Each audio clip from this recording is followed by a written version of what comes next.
കഴിഞ്ഞ ക്ലാസ്സിൽ നമ്മൾ നോക്കിയത് ആറ്റവും മോളിക്യൂളും തമ്മിലുള്ള ഡിഫറൻസസ് ആയിരുന്നു അല്ലെ. അപ്പൊ അതിൽ നമുക്ക് ആറ്റത്തിന്റെ പ്രത്യേകതകളൊക്കെ കുറെ കാര്യങ്ങളൊക്കെ മനസ്സിലായി. ഇനി നമ്മൾ ആറ്റത്തിന്റെ സ്ട്രക്ചർ എങ്ങനെയാന്ന് നോക്കാൻ പോവാണ്. അപ്പൊ ആറ്റത്തിന്റെ സ്ട്രക്ചർ എങ്ങനെയാണ് വന്നത് എന്നുള്ളതൊക്കെ നമുക്കറിയാം. അതായത് ഇത് പെട്ടെന്ന് ഒരു ദിവസം കൊണ്ട് ആറ്റം ഇങ്ങനെയാണ് ഈ സ്ട്രക്ചർ ആണെന്നൊന്നും വന്നതല്ല.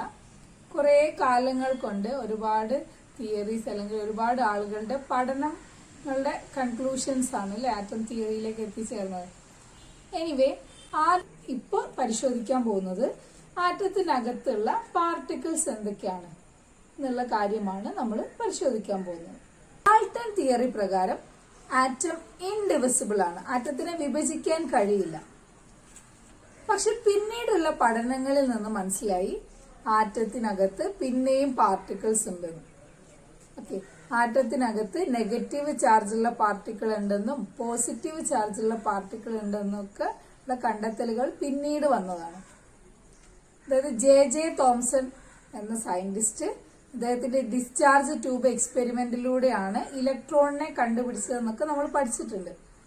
ഇലക്ട്രോൺ കണ്ടുപിടിച്ചത് അല്ലെങ്കിൽ നെഗറ്റീവ് ചാർജുള്ള ഇലക്ട്രോണിനെ കണ്ടുപിടിച്ചത് ജെ തോംസൺ ആണ്.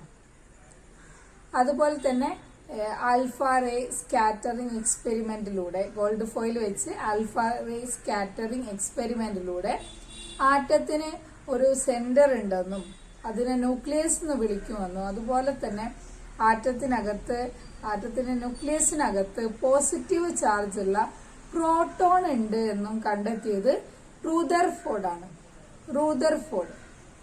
അതിനുശേഷം ജെയിംസ് ചാഡ്വിക് കണ്ടുപിടിച്ചു ആറ്റത്തിന്റെ ന്യൂക്ലിയസിനകത്ത് പ്രോട്ടോണിനെ കൂടാതെ വേറൊരു പാർട്ടിക്കിളും കൂടെ ഉണ്ട്. പ്രോട്ടോണിനെ കൂടാതെ ചാർജ് ഇല്ലാത്ത ഒരു പാർട്ടിക്കിള് ന്യൂക്ലിയസിനകത്ത് ഉണ്ട് എന്ന് കണ്ടെത്തിയത് ജെയിംസ് ചാഡ്വിക് ആണ്. ഈ ചാർജ് ഇല്ലാത്ത പാർട്ടിക്കിളിനെ ന്യൂട്രോൺ എന്നാണ് അറിയപ്പെടുന്നത്. ആറ്റത്തിനകത്ത് 3 പാർട്ടിക്കിൾസ് ഉണ്ട്. നെഗറ്റീവ് ചാർജുള്ള ഇലക്ട്രോൺ, പോസിറ്റീവ് ചാർജുള്ള പ്രോട്ടോൺ, ചാർജ് ഇല്ലാത്ത ന്യൂട്രോൺ. ആറ്റത്തില് 3 ഫണ്ടമെന്റൽ പാർട്ടിക്കിൾസ് ആണുള്ളത്. പ്രോട്ടോണ് പോസിറ്റീവ് ചാർജാണ്, ഇലക്ട്രോണ് നെഗറ്റീവ് ചാർജാണ്, ന്യൂട്രോൺ ചാർജ്ലെസ് ആണ്. ഇനി നമുക്ക് കറക്റ്റ് ആയിട്ട് ഇതിന്റെ എക്സാക്ട് ആയിട്ടുള്ള ചാർജും മാസും എത്ര വരും നമുക്ക് നോക്കാം. ആറ്റത്തിനകത്ത് 3 ഫണ്ടമെന്റൽ പാർട്ടിക്കിൾസ് ആണുള്ളത്. Proton, electron, neutron. പ്രോട്ടോണിന് പോസിറ്റീവ് ചാർജാണ്. അത് ഏകദേശം 1.6022 into 10⁻⁻⁹ കുളോം ആണ്. കുളോം ചാർജിന്റെ യൂണിറ്റ് നമുക്കറിയാം, കുളോം ആണ്. അപ്പോൾ പ്രോട്ടോണിന്റെ ചാർജ് 1.6022 into 10⁻⁻⁹ കുളോം.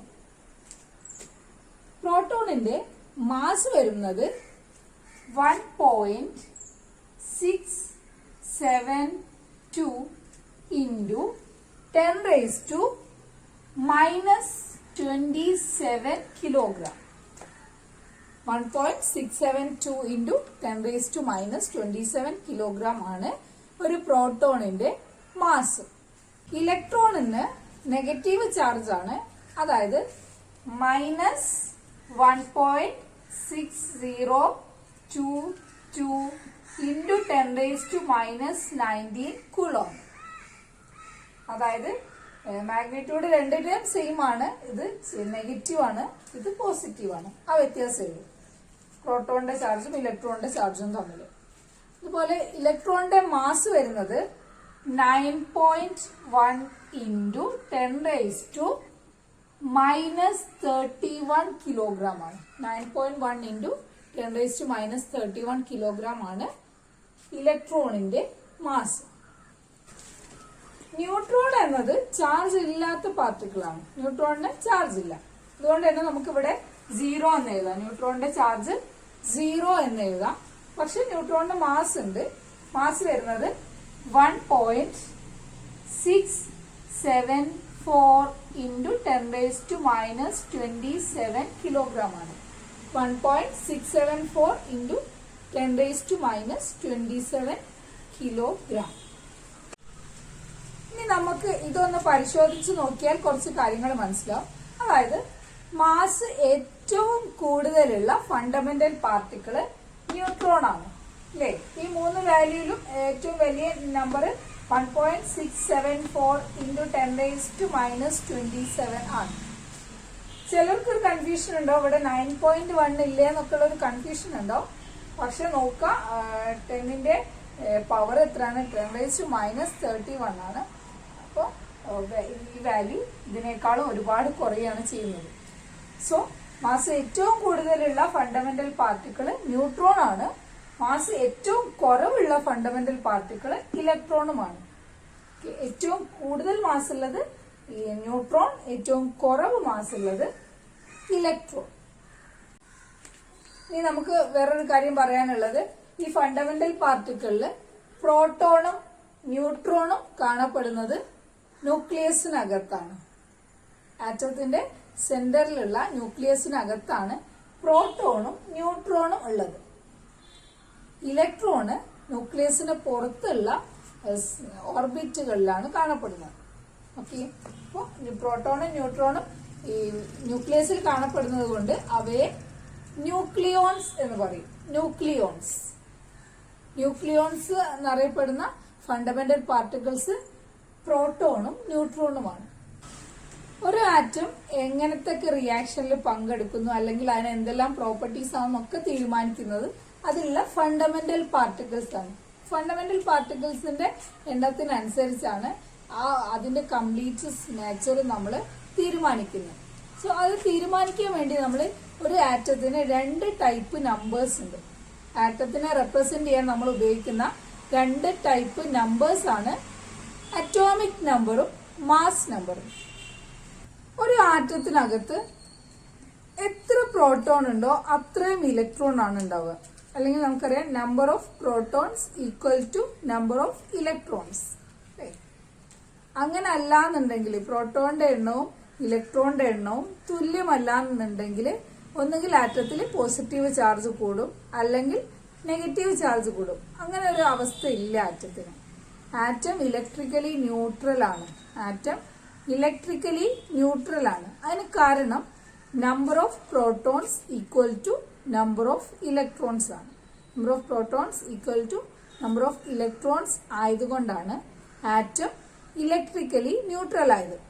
അല്ലാന്നുണ്ടെങ്കിൽ ഒരു പ്രോട്ടോൺ കൂടുതൽ ഉണ്ടെങ്കിൽ ആറ്റത്തിന് പോസിറ്റീവ് ചാർജ് കൂടും, അല്ല ഒരു ഇലക്ട്രോൺ അധികം ഉണ്ടെങ്കിൽ ആറ്റത്തിന് നെഗറ്റീവ് ചാർജ് ആവും.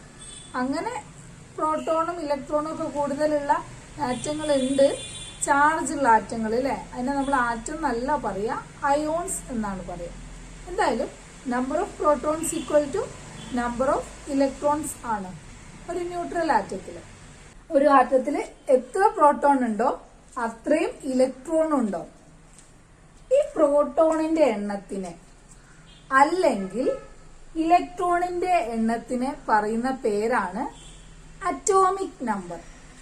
പ്രോട്ടോണിന്റെ എണ്ണം അല്ലെങ്കിൽ ഇലക്ട്രോണിന്റെ എണ്ണം അറിയപ്പെടുന്ന പേരാണ് atomic number.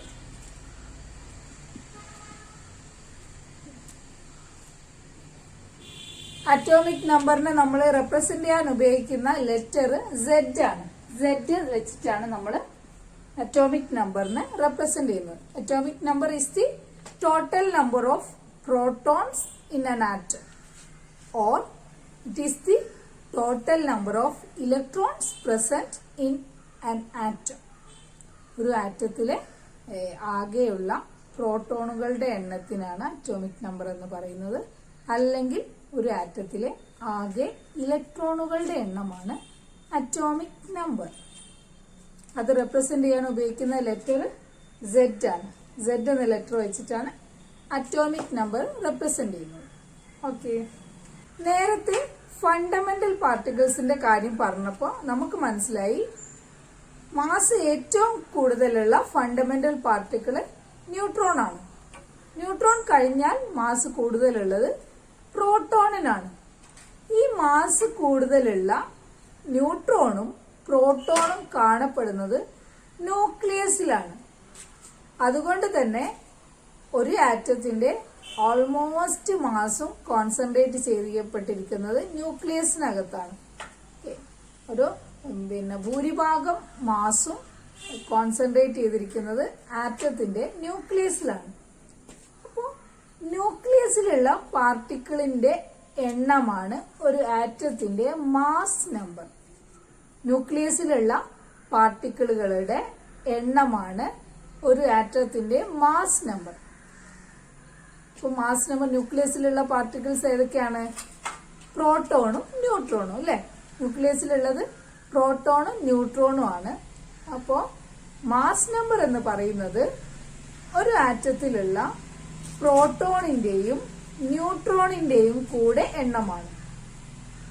Mass number is the total number of proton and neutron present in an atom.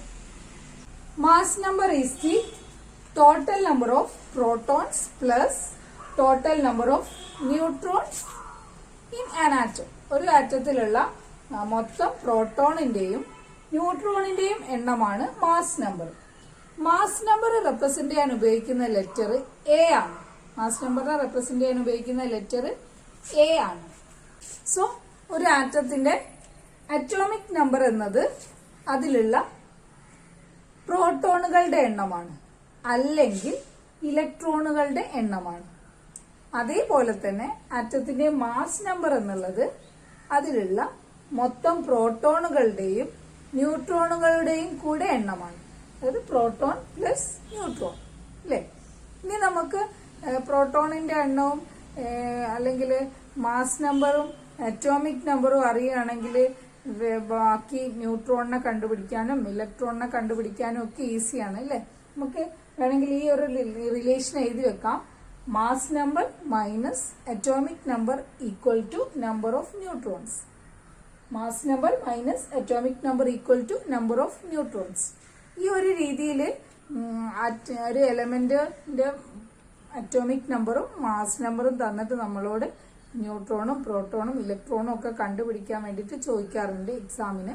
അപ്പോൾ അത് ചോദിക്കുന്ന എങ്ങനെ, അല്ലെങ്കിൽ അത് ചെയ്ത് നോക്കുന്നതിന്റെ മുമ്പേ ഒരു എലമെന്റ് എങ്ങനെ റെപ്രസെന്റ് ചെയ്തിട്ടാണ് തരിക, എങ്ങനെയാണ് മാസ് നമ്പർ തരിക, എങ്ങനെയാണ് അറ്റോമിക് നമ്പർ തരിക എന്ന് അറിയണ്ടേ. അതായത് ഒരു എലമെന്റിനെ എങ്ങനെ റെപ്രസെന്റ് ചെയ്യും, മാസ് നമ്പറും അറ്റോമിക് നമ്പറും വെച്ച് ഒരു എലമെന്റിനെ എങ്ങനെ റെപ്രസെന്റ് ചെയ്യുന്നു നമുക്ക് നോക്കാം. ഒരു പീരിയോഡിക് ടേബിളിലൊക്കെ കണ്ടിട്ടുണ്ടാവും എലമെന്റ്സ് പിന്നെ രണ്ട് നമ്പർ ഉണ്ടാവും അല്ലെ. ഒന്നിന്റെ താഴെയും മേലെ ഓരോ എലമെന്റിന്റെയും താഴെയും മേലെയും ഓരോ നമ്പറുകൾ ഉണ്ടാവും. അപ്പൊ ആ നമ്പറുകളാണ് മാസ് നമ്പറും അറ്റോമിക് നമ്പറും. അപ്പൊ അതെങ്ങനെയാ വരുന്നത് നമുക്ക് നോക്കാം. ഇപ്പൊ ഉദാഹരണത്തിന് എക്സ് എന്നുള്ള ഒരു എലമെന്റ് ഉണ്ടെന്ന് വിചാരിക്കാം. എക്സ് എന്നുള്ള ഒരു എലമെന്റ് ഉണ്ടെങ്കിൽ ഇതിന്റെ ലെഫ്റ്റ് സൈഡിൽ താഴെയായിട്ട് ഒരു നമ്പർ ഉണ്ടാവും. അതാണ് അതിന്റെ അറ്റോമിക് നമ്പർ. ഇനി മേലെയും ഒരു നമ്പർ ഉണ്ടാവും. ചില കേസിൽ അത് റൈറ്റ് സൈഡിൽ എഴുതി കണ്ടിട്ടുണ്ട്, ചില കേസിൽ ലെഫ്റ്റ് സൈഡിൽ എഴുതി കണ്ടിട്ടുണ്ട്. എന്തായാലും നമുക്കിപ്പോ ഇവിടെ ലെഫ്റ്റ് സൈഡിൽ എഴുതാം. ഇവിടെ ലെഫ്റ്റ് സൈഡിൽ മേലെയുള്ള നമ്പറാണ് മാസ് നമ്പർ. മാസ് നമ്പർ എപ്പോഴും മേലെയാണ് എഴുതുക.